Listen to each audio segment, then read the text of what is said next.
And అంజలి గారు వరలక్ష్మి గారు. ఇద్దరికి This is ఒకటే question. So myself Hemamalini here. So recent డేస్‌లో చూసుకుంటే విశాల్ గారి హెల్త్ చాలా అప్సెట్ అయిందని చెప్పి ఈవెన్ దో మైక్ పట్టుకోవడానికి కూడా షివర్ అయిన సిట్యుయేషన్స్, వైరల్ అయిన థింగ్స్ మేము చూసాం. సో మీరు ఇద్దరు వర్క్ చేశారు. ఇప్పుడు ఈ సినిమా లైక్ ప్రమోషన్స్‌కి వచ్చారు. ఆయన రాలేకపోయారు. Reason we don't know. So అలాంటి సిట్యుయేషన్‌లో ఉన్నప్పుడు మీరిద్దరు వెళ్లి కలిసారా? ఈవెన్ దో ఆయనతో మాట్లాడారా? ఫీవర్ వచ్చి ఇలా అయిందని ఒక సీన్ మంచిగా వచ్చి ఫీవర్ వస్తే అది అడ్మిట్ డిస్టర్బ్ చేసుకొని కలిసి no no no not like that. అంటే సిట్యుయేషన్స్ చాలా డిఫరెంట్‌గా ఉండే. సో He మీరు came కలిసి for all the promotions after that. So why are you stuck on him not feeling well? He's become better now, right? So ఇప్పుడు there's okay. no point going on talking about his sickness. He's become fine. He came for the success meet. He was success meet fine. లో Yeah. ఆయన మళ్ళీ So mention మళ్ళీ చేశారు. ఆ topic తీసుకునేది వచ్చి there's no point because he's not still sick. So Okay. that question is quite irrelevant because now he's become okay. He's come for promotions. He's also moved on.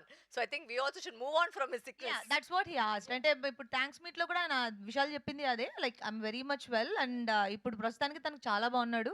And తనే mention చేసింది కూడా let's leave it there అనేది తను mention చేసింది.